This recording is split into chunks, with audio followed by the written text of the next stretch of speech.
All right, so let's begin. How are we doing today? Good. Good? Awesome. So today we have with us, with Donald, I'm going to read a quick introduction, and then we will basically engage in a chat, okay, for about 30-35 minutes, and then I'm going to open the floor for questions, all right? So this is your opportunity to learn from the experiences of a serial entrepreneur, okay? So let me quickly read out a quick introduction. So Donald Coolidge, he's a U.S. Marine Corps veteran turned serial entrepreneur. He's known as the co-founder of Elemental Path, the company behind Toys, an AI-driven educational toy recognized by the Time magazine as one of the best inventions of 2015. He's the co-founder of Majestic Apps and the NYC chapter director of Vets in Tech. Donald has helped both startups and Fortune 500 companies launch cutting-edge products. So today we'll explore into his journey from his military background to tech entrepreneurship and everything in between. Start from the very beginning, okay? Where were you born? Where were you raised? What were some of the earliest experiences? Yep, so I'm from Plattsburgh, New York, pretty much just south of Montreal.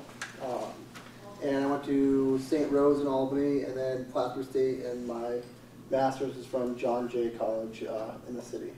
Okay. And then as you were growing up, like what were some of the interests that you had? So I grew up an athlete.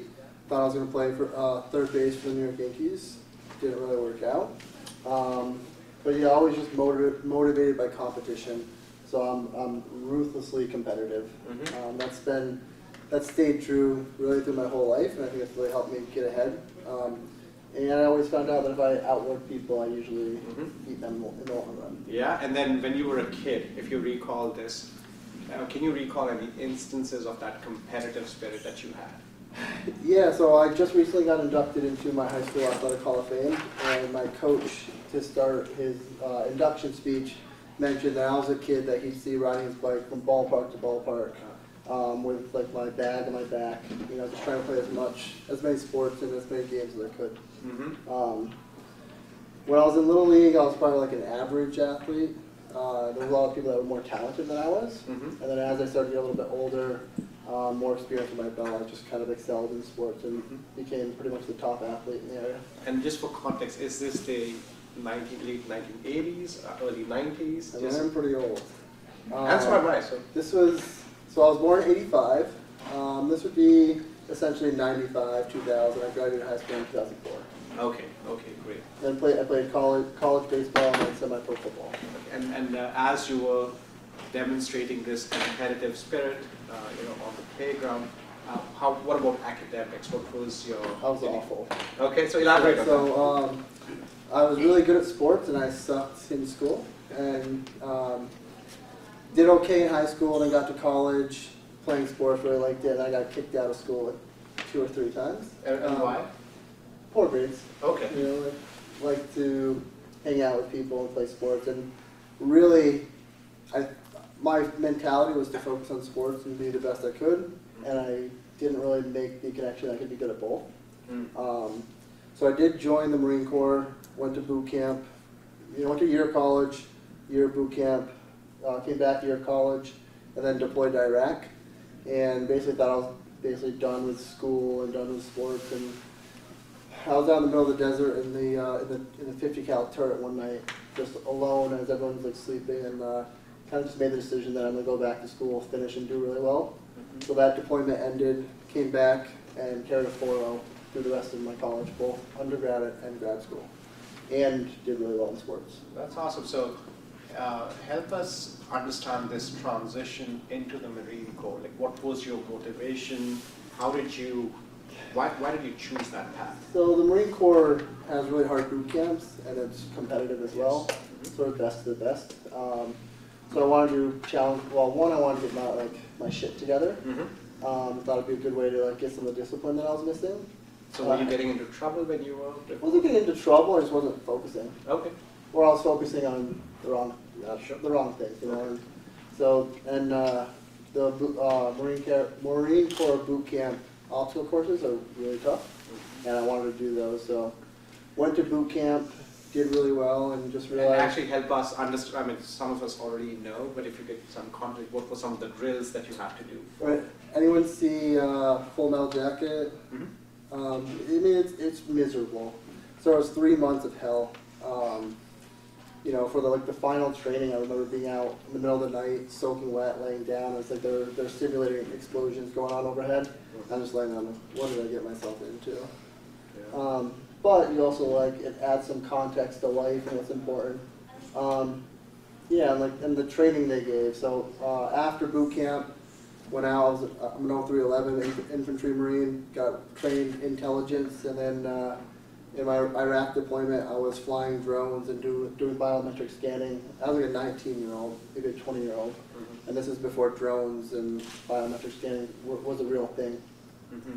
Okay. Okay, and then what was your experience in the Marine Corps? Obviously, it's a tough environment. It's not for everyone, right? Help us understand what that environment. I think the Marine Corps is largely mission driven, right? And camaraderie is really important, and just like sports, teamwork's paramount.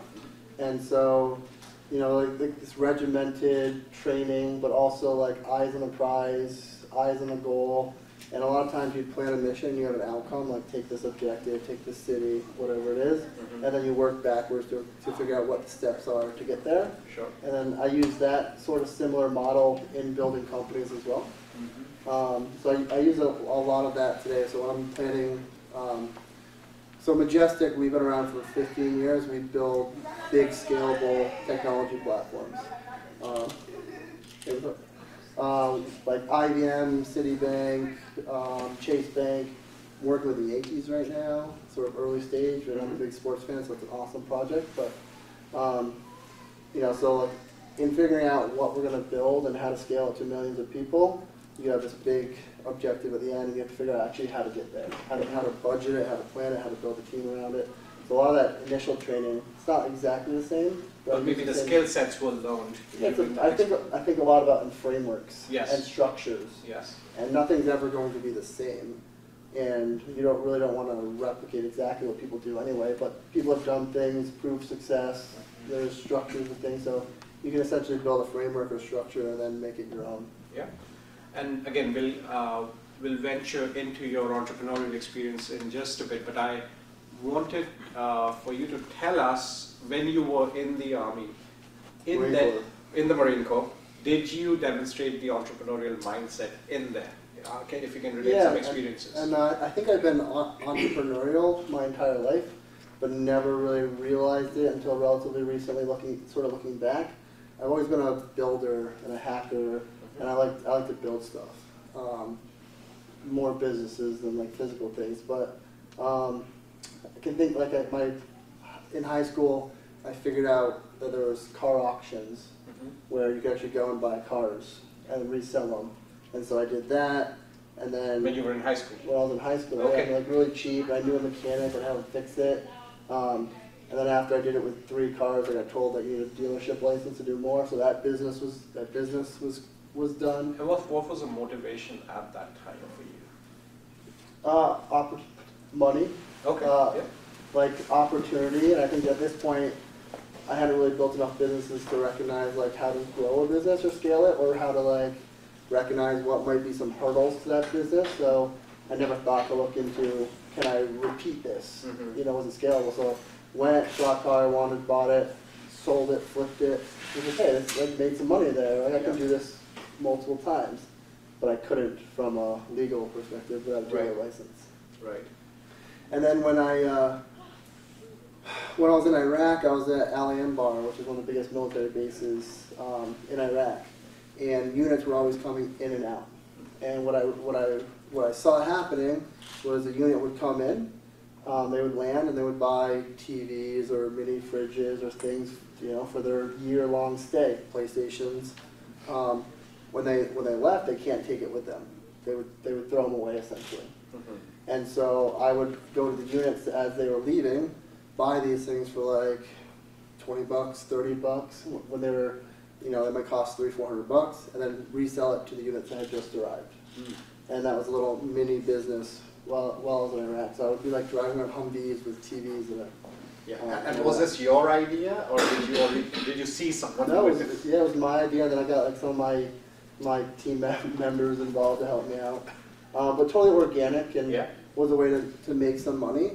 Wasn't a scalable business, but it also teaches you things about how to identify opportunities, marketplaces, and maybe areas where other people aren't capitalizing on marketplace. Because if you think about it, there's nothing complex about this idea, but having the foresight to execute something like this, maybe that's what a lot of people actually lack. Right? A lot of people have great ideas, but not everyone executes them. Would you agree with that? Yeah, so like you gotta actually do something at some point. And I work with a lot of founders right now. A lot of, they might be working for a big Fortune 500 company in some executive role, and they want to be an entrepreneur, they want to be a founder, and I get a lot of ideas pitched to me, right? And these are capable people, and a lot of times they just don't do anything. So one of the things I have to do as like a mentor is get them to be like, okay, what's stopping you from doing that? And then pushing them over the edge to actually go out and actually do it. You're never, planning is super important when you're building a business, obviously. You're never going to know everything up front. So there's value in being brave enough to do it. Probably fail a couple times, or many times, right? But then actually doing it, trying to figure it out on the fly. Okay, so you're in the Marine Corps. What happened right after that? From that experience, what was your next stepping stone? So when I was in the Marine Corps, I was an athlete, pretty good shape. I was a criminal justice undergrad, had military experience, got trained in Intel. So essentially, I was like, okay, what am I going to do with my life? Corrections officer, state police, maybe NYPD. Biggest opportunity, like best case scenario, CIA, State Department, CIA. Right? And that's essentially what a lot of military veterans think that they can do, right? And life's about gaining experiences, right? And like at every level, it's about building skills, and those skills end up stacking up.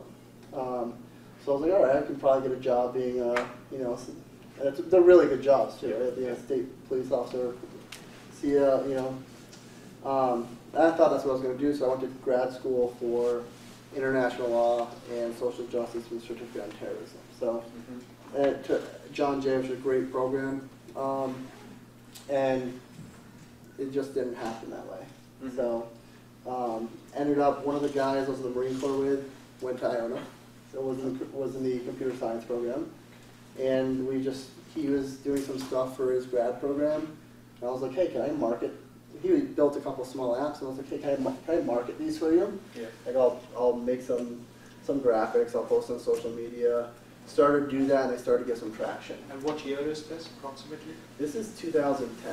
So this is the early days of the App Store, which is fantastic. Yes. Right? As an opportunity. Yes. And what ended up happening is I was posting all about these apps that we were building, and then people that I know that were running businesses were like, shit, I need an app for my business, or here's an opportunity for a business, and can we pay you to build an app? Yeah. And then I built Majestic, which is now one of the top product development studios in the world. And we'll obviously get into Majestic, but then as an app developer, right, that's something that a lot of people get scared about, just this idea that they have to develop a website or an app. Walk us through that experience. Like, did you have the technical knowledge, but then how did you still develop it? You fake it till you make it. Yes. And, we'd say that all the time. We didn't know what we were doing. We had no idea. We were, granted, not a lot of people knew what they were doing in app development at the time, but we were going out, we were pitching, we were presenting, and we were trying to figure shit out. And we got better and better as we went. So we started out building some really shitty products. I'd laugh at them now. Yeah. But then over time, we start to take all those experiences and improve ourselves, improve our team members, start recruiting better and better designers and developers, then pitching and raising money, and really just figuring it out. So again, I'll just highlight something there, something important that was said in that comment, is that entrepreneurs develop minimal viable product. Don't think about creating that perfect, the perfect product. That's not going to happen.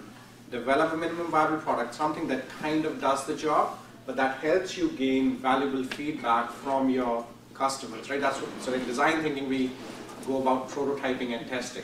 That's all it's about, because early on you want feedback to know whether you are on the right track or not. Would you agree? 100%.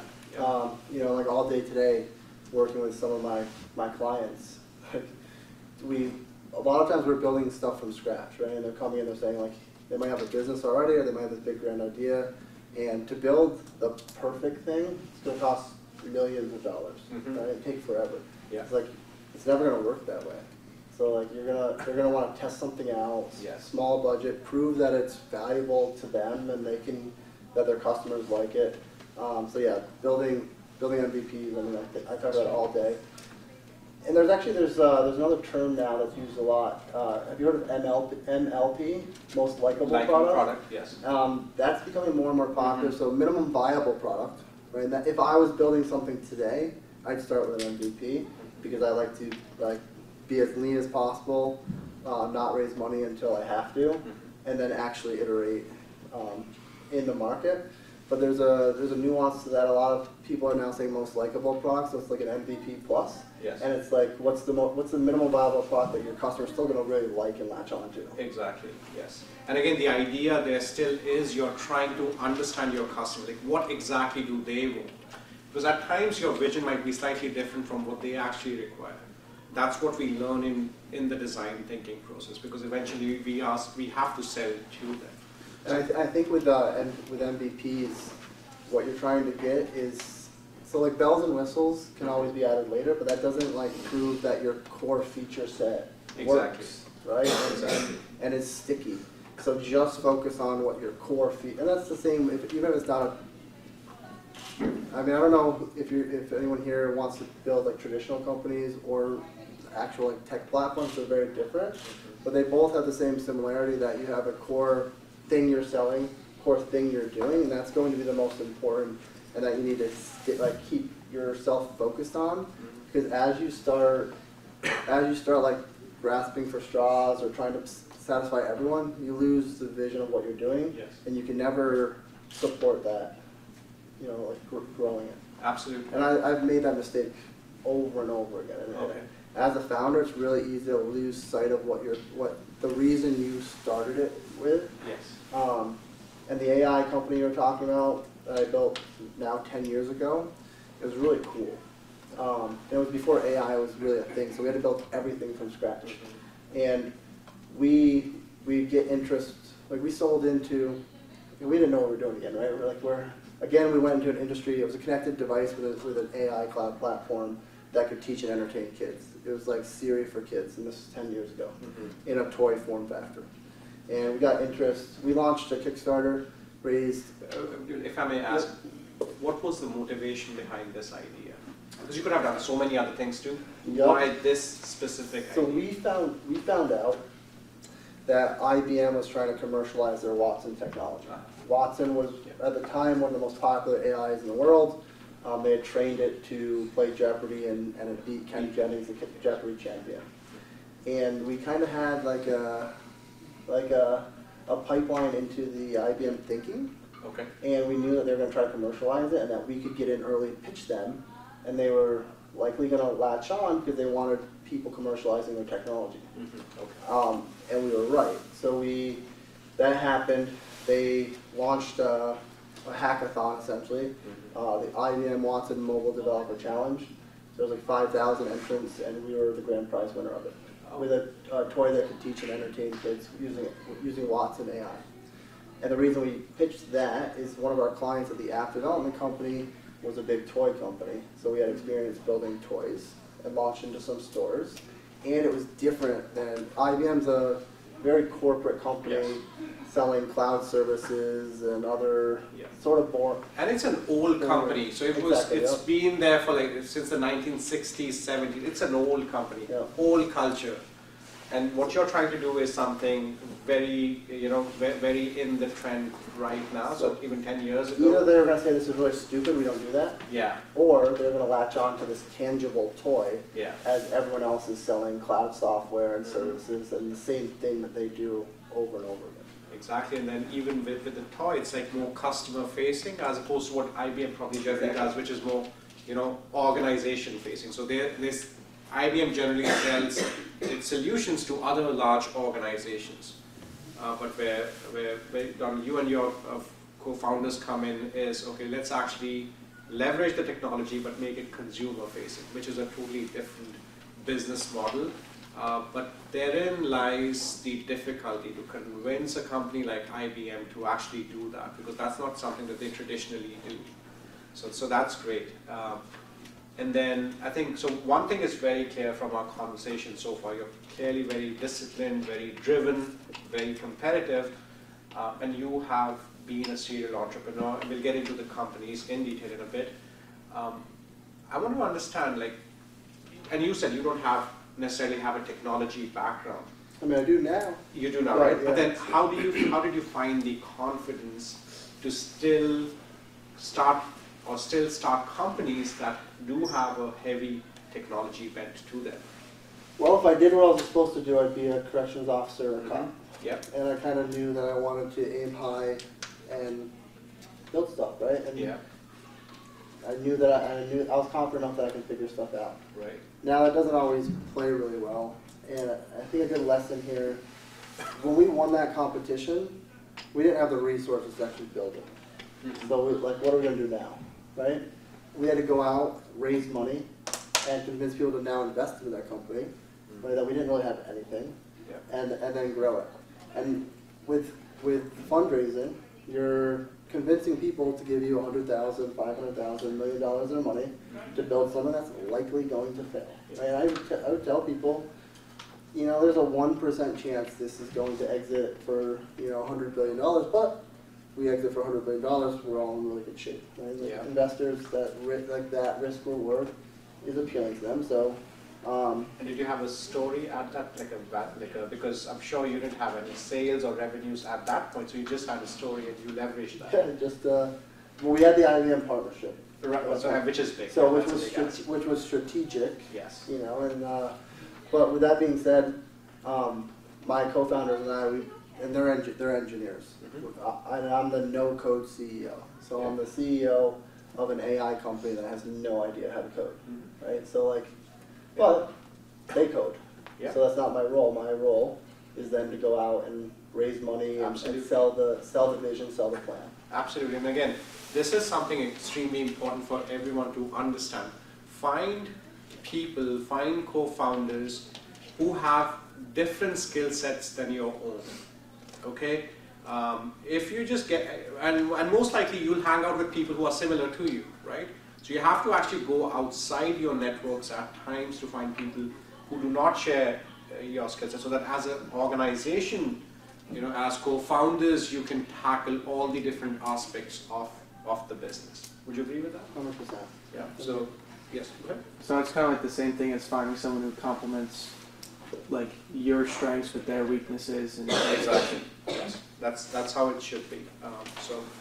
And it starts, maybe with two, and then when you're hiring, you're doing the same thing. Mm-hmm. So you might add more co-founders, and as the scale of whatever you're building, you add more too. But Mm-hmm. that ends up becoming the most critical part. And when I was raising capital, I don't code, so I had to leverage and sell my co-founders that were engineers, and that was part of the gig. Mm-hmm. Okay.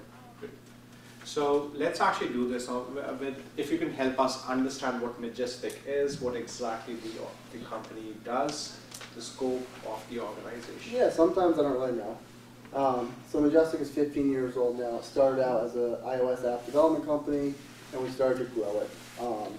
Added Android, added the back end, added design. Now we're a full-fledged product development company, and we spin strategically companies out of Majestic, and usually I run them, scale them. And what are those companies like? What So do they actually? Elemental Path, that was one. Raz Kings, which is a sports fandom platform, was one. We've invested into real estate out of it. We've invested into crypto out of it. So essentially, Majestic, I run the CEO, we build technology. Right? And what that's been over the last 15 years has changed a lot. You know, I talked about working with the Yankees. We don't work with major league teams. But the Yankees are in my backyard, they're my favorite team, I love sports, so I'm going to do more in sports. So got into the Yankees, pitched them, now working on, you know, we haven't sold them on this yet, but the concept is let's look at what Yankee Stadium 2.0 can look like. And then come up with some concepts of tech and integrate into Yankee Stadium to improve the fan experience and hope they buy it and build it. But with that, like, how do you get your foot inside the door? Because that's the most difficult part. Yeah, you meet people, you ask for it. It's the same thing with it. It's the same thing with selling really selling anything. Raising capital, you take your network that you have, you pitch them, you ask them who they know, you tell your story. Like I'm always talking about Majestic, and even when the person has like really like they're not going to be a customer of ours. Sure.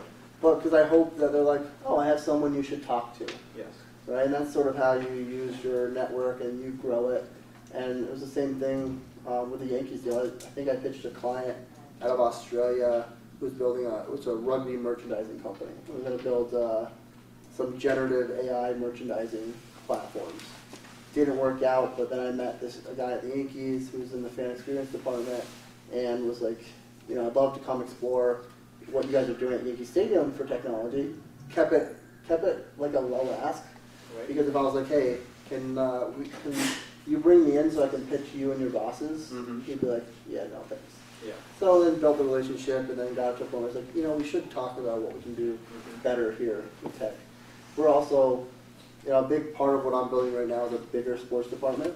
So we're building out a simulated sports betting platform. I've done some peer-to-peer betting platforms. And I just love the sports technologies as a whole. And now I'm mature enough in my entrepreneurship that I'm going to build stuff that I want to. Whereas when I first started, I was doing what I could. You know, looking for opportunities, searching them out, Right. and going where the opportunities took me. It's a little different now. Okay. And then along the way, have you experienced, I'm sure you would have, if you can elaborate on any failures that you might have experienced along the way? Yeah, tons of them. So, Elemental Path, we were Time Magazine Best Invention of the Year.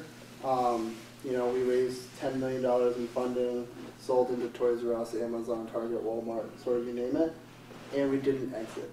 Right? So when I said it was a 1% chance we exited for $100 billion, we didn't. But we had 5 years of huge successes, but just didn't reach the ultimate outcome. Raz Kings, we raised money from major league teams. COVID hit, shut down sports, and we paused that program. So I think the bigger goals you're going after, the more failures you're going to have.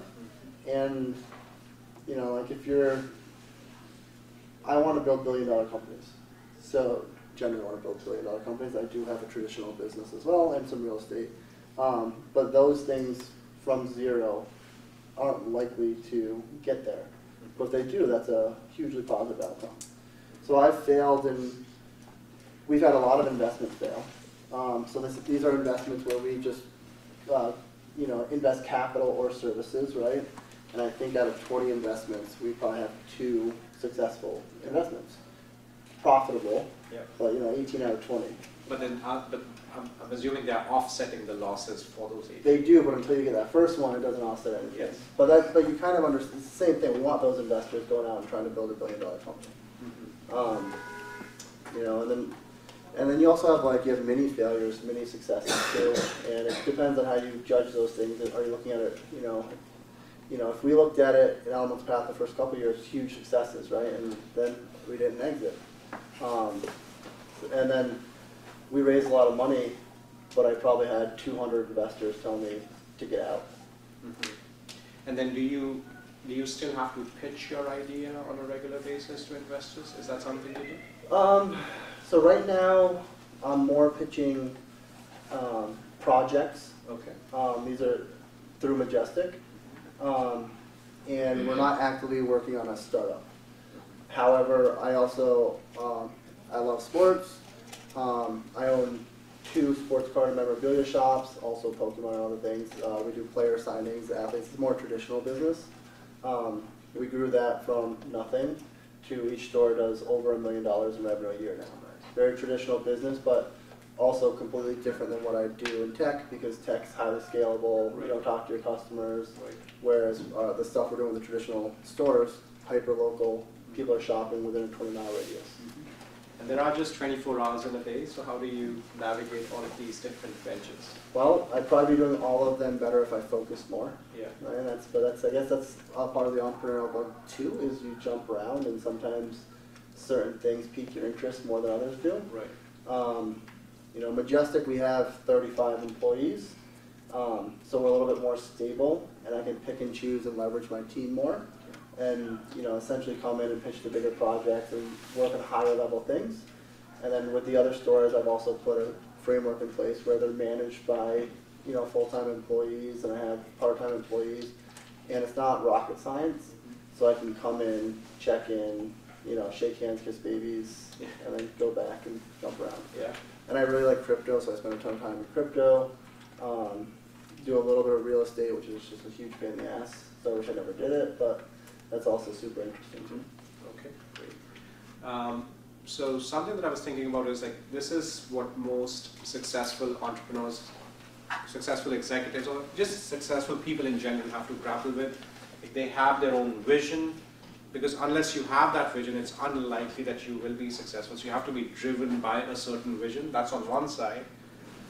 And it has benefits to it, but a flip side to that is that makes you less receptive to feedback and valid critiques from people. So can you talk to us about that from your own experience? Like, clearly you are very driven, but then how do you then navigate taking feedback and constructive criticism from others, and making sure you find value there? Yeah, I build tech, so I understand the value of instant feedback, and also like taking a step forward feedback, iterating. So I think I'm more open to it because it's part of how you build tech. Also, I hate when things are when people feel, there's certain industries that I really hate because the book's been written and everyone's supposed to operate that way. Yeah. And I think that's really stupid. So I watch you generally want to push back against the book, and that means that you have to understand that however things are done now, it doesn't mean it's the best way. Yeah. Things are going to change, and we can get better. And in order to do that, you have to have an open mind that even if I'm doing something, there could be a better way to do it. Now, it doesn't mean that my set of circumstances don't dictate that I still do it this way. There's a lot of things that I do that's still the wrong way. And that's also building companies. You're going to do a lot of things the wrong way, because to do it the right way is really expensive. And it's actually not worth it at that point. Okay, great. Plus, there's a lot of people way smarter than me. So I want to talk to them, and I want them to tell me how to do things better. And so I talk to a lot of people, and I don't think I go into any of those conversations saying I know the best way or the right way. It's sure. Here's how I'm doing it. What do you think? And then being receptive to feedback. Yeah. And then I'll take some of those things, and yes. That was a lesson I learned in fundraising, raising capital, is a lot of really rich people think they know the best. And they obviously have done things right to make that money, right? A lot of times it's focused in a specific industry. Yes. So I was pitching a lot of real estate investors my AI tech as two completely different ways of thinking. Right. So one of my mentors told me, you're going to hear a lot of feedback in these investor pitches. Throw away 90% of it. Listen to all of it. Throw away 90% of it. Take 10% of it and integrate and improve what you're doing. That's actually a solid advice. And in fundraising, I know you want to start a business? Yeah. Let's say we start a business, I could pitch anyone right now, right? I'm raising $1 million. My plan is always to find 3 layers of investors, and I pitch the ones that I don't really want first, let them give me feedback, so that I can then pitch the layer 2 people who I kind of want, and then my pitch is going to be really good for the people that I actually want to invest. Because you're also developing as you pitch different investors. Purposely. Exactly. So that's actually a really good strategy. And I don't think a lot of entrepreneurs actually go that deep to categorize investors in tiers. I think that's a really important stuff. Yeah. And I do a lot of mentoring and for startups, and it's really hard to like teach how to raise capital. Yeah. That a lot of people don't want to put the work into raising capital, but I've always led with, if I'm going to do something, someone's going to have to pay for it, and I'm going to raise capital. So there's like, that's usually my most, like, obviously developing the product and company is important, but figuring out how to actually fund it is paramount for that. Yeah. And that's part of my stages of like, am I going to do it or not? Is can I convince people to put in X number of dollars? Okay, great. Talk to us about any mentors that you might have. Are there any people whose advice you regularly seek? I think it all depends on the business and the industry it's in. You know, obviously my business partners. So my partner at Majestic, he's an Iona grad as well. We've been working together for 15 years. That's really hard. Yeah. It's literally like you're dating that person. And the nuances of it, like interpersonal relationships and dynamics, right? Like, especially when you're doing things that are hard, people are messing up, making mistakes. Like, yes. It's hard to work with someone for that long and not rip their throat out. Right. And so, you know, we have our own sort of like back and forth, and we'll both lob ideas at each other, and we're very different people in the way we think. So, obviously my family, my other investors, and then usually when I build a new business, subject matter experts in the industry. You know, I figure out who I want to be involved in the company, and this is like as like revolving subject matter experts or like advisors, and then we'll build a relationship with them and try to get as much of their insight as possible. Okay. And if you were to give advice to students, because an inhibition that a lot of people have is approaching someone that they don't know. And just making that first contact with someone. Now that you have done it so many times, is there an advice that you can give to our students? For ones you don't, well, one is warm introductions go 1,000 miles. So you always want to be networking. You don't want to burn bridges. I think that's an important one. I've seen so many people burn bridges for no reason besides ego. Yeah. You know, do things the right way. Do right by people. I think every single person that I've interacted with over the last 15 years, I can go back and ask them something or her favor. So yeah, just ask for warm introductions to start. And yeah, so if I email someone cold, they're not answering my email. Right. So if I want to talk to someone, I have to find a way to get to them. Yes. I've probably looked at your LinkedIn before. Yes. And just to see if there's anyone that I'd want to ask you for an introduction to. Yes. Right, and I do that all the time. And I have my own CRM where I actually have like my degrees of connections and have them ranked out, and some of them aren't even for right now. You know, it's like, so yeah, I'm always sort of like thinking about how to like work through that network, because like I'm gonna be raising more money, and I'm gonna be asking people for things, and even if I'm not, the companies that I advise will potentially need those introductions, and it's a way for me to, connect dots for people. And I guess that's another thing, is connect dots for people. Because when you do that, those people generally owe you a favor and they'll connect dots for you as well. Yes. I do a lot of stuff where there's no real immediate benefit to me, but later on there might be. Right. I think that's important. And I hate networking. You hate it? Yeah, I hate like the like social, in a setting where you're kind of supposed to interact. I was at a sports VC dinner 2 nights ago. I walked right out, which I should have stayed at network, but like sometimes there's a lot of work to that. Yeah. Would you consider yourself to be introverted, or? I would say so, probably. But then situationally you can turn on that extroversion. Well, you work on it, right? So like, again, I'd go to, like, I'm not a good presenter, I'm not a good public speaker, so I'd force myself to talk more and speak more, because I'm going to have to do it. That's actually a really important point and important lesson. Realize things that you're not good at and actually force yourself to do them more, because that's the only way you improve yourself. So with public speaking as an example, that's something that when I was a kid, I was really shy, really nervous. But then over the years, because I realized that I'm really bad at this, so it was in the radar at all times, that's how you improve yourself, by then consciously focusing on things that you lack. You know, it's one of my co-founders at the AI company. Such a good bullshitter. You can go to any meeting, any pitch with like no prep and just BS. Wing it, yeah. And I always be like, why'd you say that? But it kind of works out. I'm the opposite. I generally over prepare for these things because I'm not a good BSer generally. I kind of have to really believe in something to say it.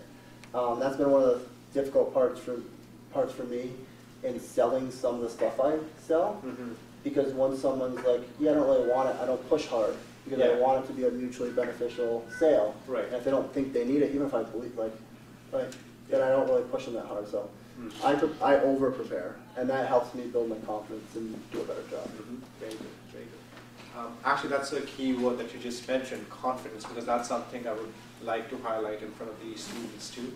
Can you elaborate the importance of confidence, just in general, not necessarily in the entrepreneurial space, but just in general, the importance of not just having that confidence inside, but exuding, like demonstrating that confidence in front of everyone else? Yeah, I mean, I think there's confidence and there's arrogance.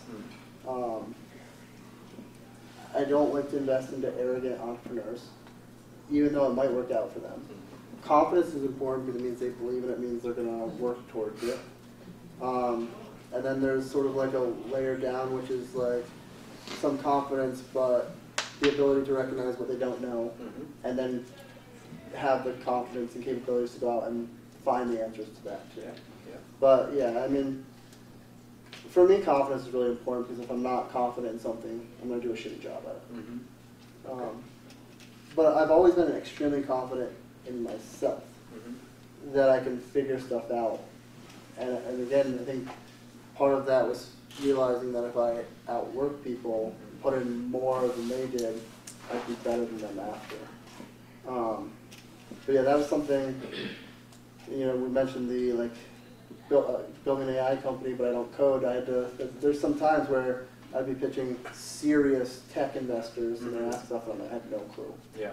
And I can't BS that. It's just like, you know, I don't know the answer to that, but next time we talk, you know, I'll have an answer for that. Yeah, and that's important, right? Because even though you might be an expert at something, it's okay if you don't know something, and that's absolutely fine. And most people understand that. Yep.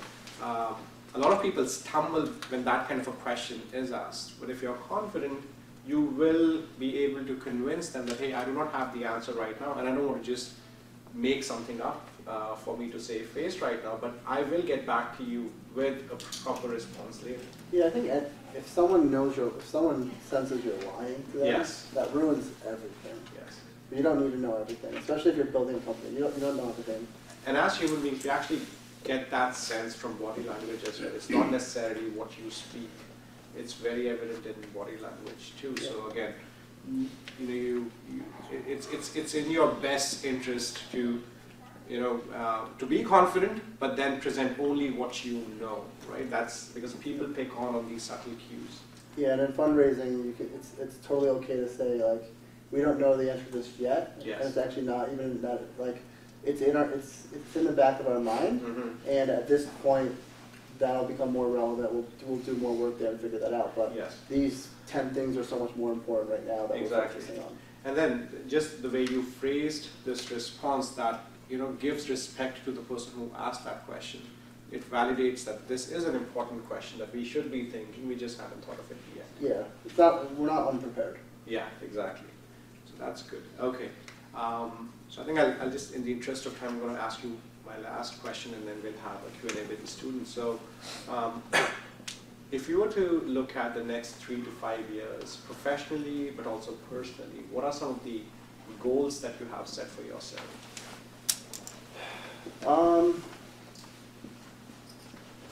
Probably more real estate. I want to sign a couple of major league clubs to build tech. And I want a couple of the projects I'm working on to grow and be super successful. And I have a 3-year-old, my wife's pregnant now, we'll have another. So personally, I hope that the work I've done now enables me to be more present there, coach the teams, and have the ability to spend the time that is important with the family Yeah. and not have work dominate my entire life. Yeah, great. Well, on that note, let's have a warm round of applause. Okay, so I'm going to open the floor. Any questions that you have, please direct them to Donald. Go ahead. I just didn't hear you. You said you wanted to buy a sports team? Is that what you said? No, I mean, I do want to buy a sports team, You do want to buy a sports but team? I don't have nearly enough capital to buy a sports team. I want to work with sports teams. Oh, So I love sports, so I want to focus a lot of my professional efforts on sports stuff. Whether it's sports technology, working with sports teams, doing probably 4 different sports-related technology projects right now. And I've been pitching the hell out of the Yankees, and I want them to bite.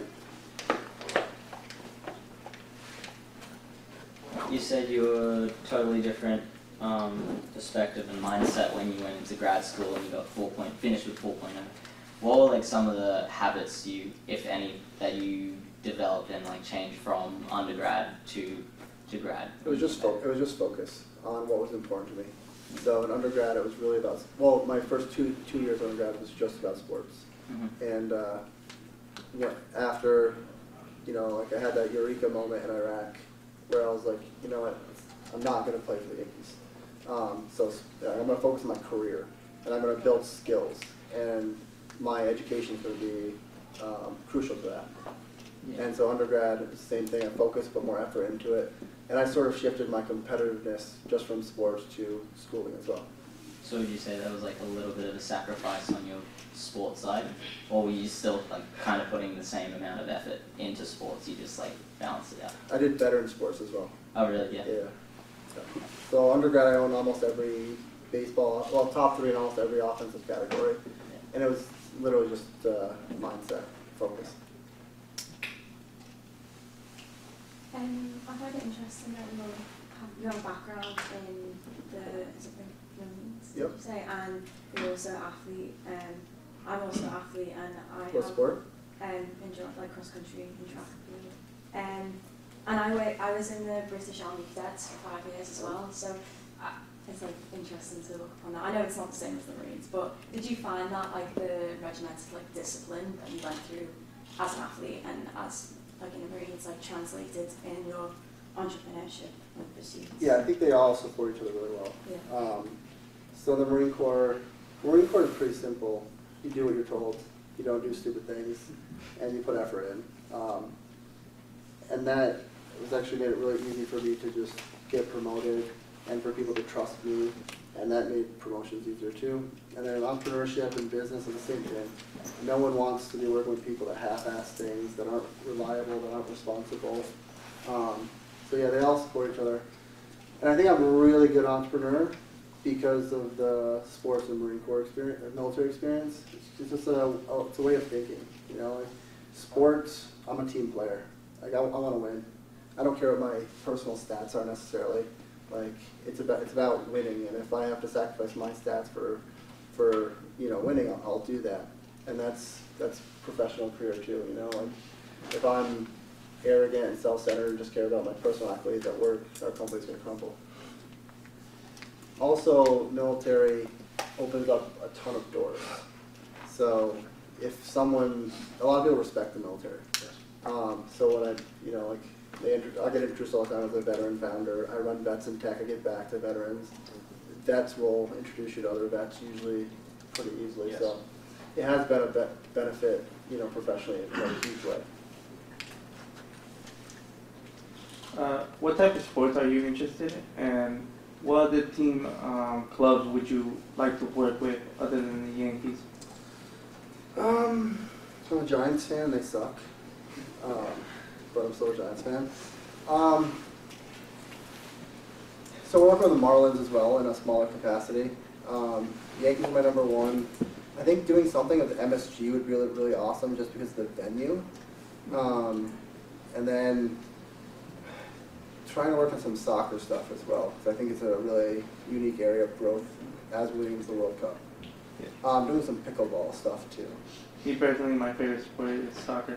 Yeah, I mean it's gonna be huge at the Americas and the World Cup, and Yeah. Thank you. and everyone's trying to capitalize on that. Yeah. Messi coming here was huge. So for a company like Raz Games, where you said it was like sports memorabilia, so what is like the process of like, is that a lot of like the platform you guys are creating, or are you outsourcing it to other apps that like do sports memorabilia, like eBay, like Marketplace? Like That's a great whatnot's a question. big one? Raskings was a sports fandom platform, so it was meant to be a platform for any sports fan, and then enable the purchasing within that and connect you to better fan experiences. So I was testing out like being able to go to a Bills game and have a former Bills player tailgate with you and hang out with you or do an event, and so it was kind of all of that.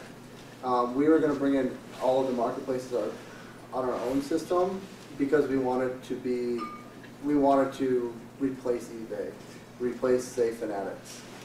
So we were trying to do all of it. We also were raising capital, and I have, access to a lot of designers and engineers, so it wasn't a huge hurdle to own all the tech. And to the investors, it was a bigger opportunity that way. So what's like, you said it was, like what's the? Oh yeah, it died.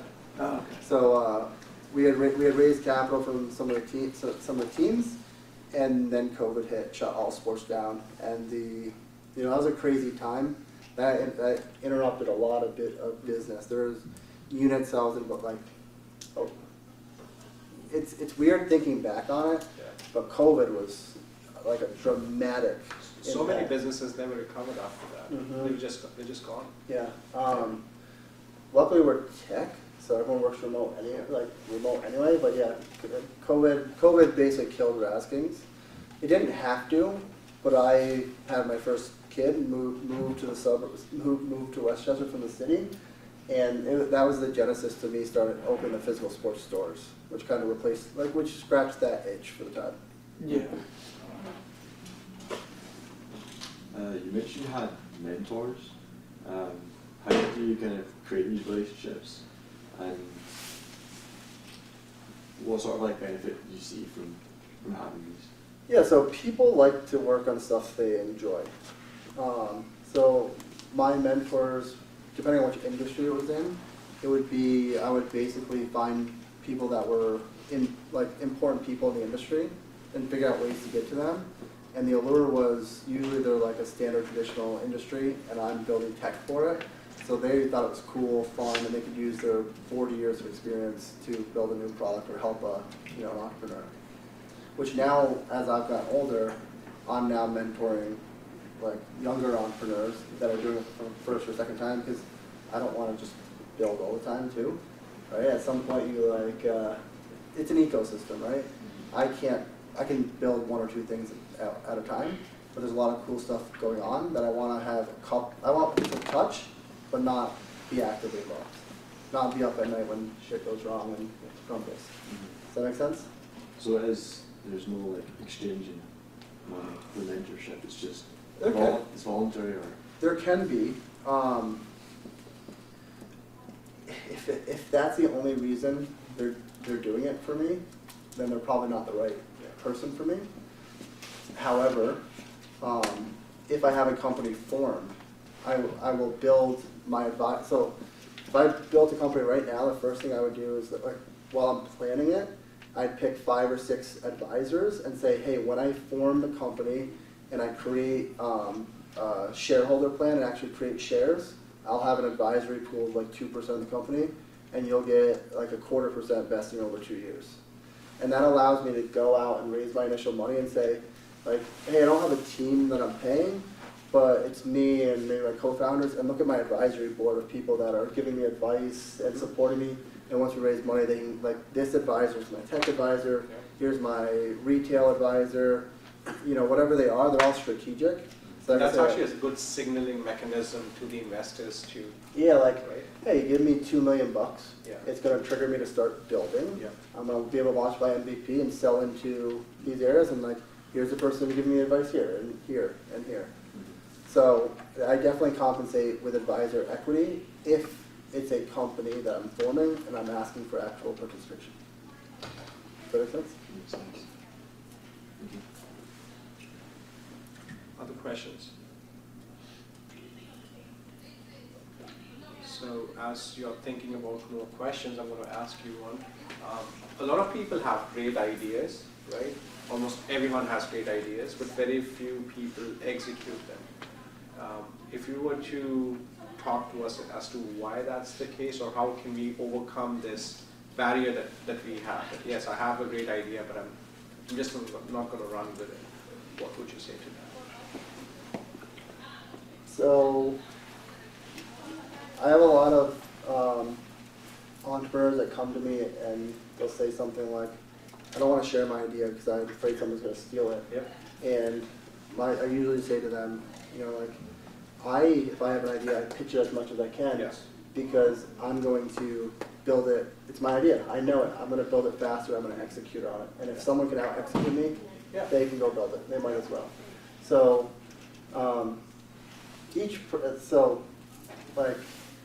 you have to be able to actually go out and do something. Doesn't mean that you have to stop everything, quit your job, quit school, and do it. But you can just start building towards the goal. And usually I'll have a trigger point where I'll work on something, a few hours here and there. I'll start validating it. I'll talk to people about it, see what they think, gather feedback. And then all of a sudden it'll be like, shit, this is for real. Like, this has some legs. Yeah. And then I'll usually be like, all right, if I can raise 50, depending on the scale of the product, Yeah. 50, 250K, that would be my trigger to like put everything else aside and go out and do it. And would you then say that understanding what you're really passionate about, that's key, because that's the only way that you'll, with everything else going on in life, that you'll be able to take out those 3-4 hours in a day to actually pursue something. Probably true. Once I get my mind set on something, I can't really, like, there's no stopping it, Yeah. really. Yeah.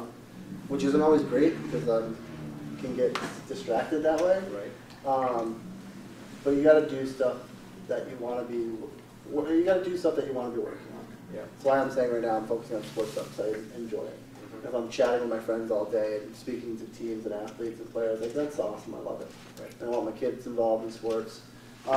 So I would generally, you're gonna have to commit a lot of time to it, a lot of effort, a lot of sleepless nights, and you should probably be doing that with something that you're enjoying doing.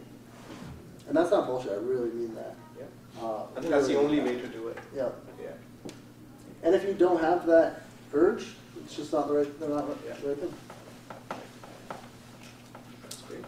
Well, thanks a lot, Donald, for an engaging and enlightening conversation. This was great. If folks want to get in touch with you, how can they do that? If they want to find you, just to be in your network, what can folks do? LinkedIn, Donald Coolidge, or donald@majestic.com. All right. Did I drop too many F-bombs?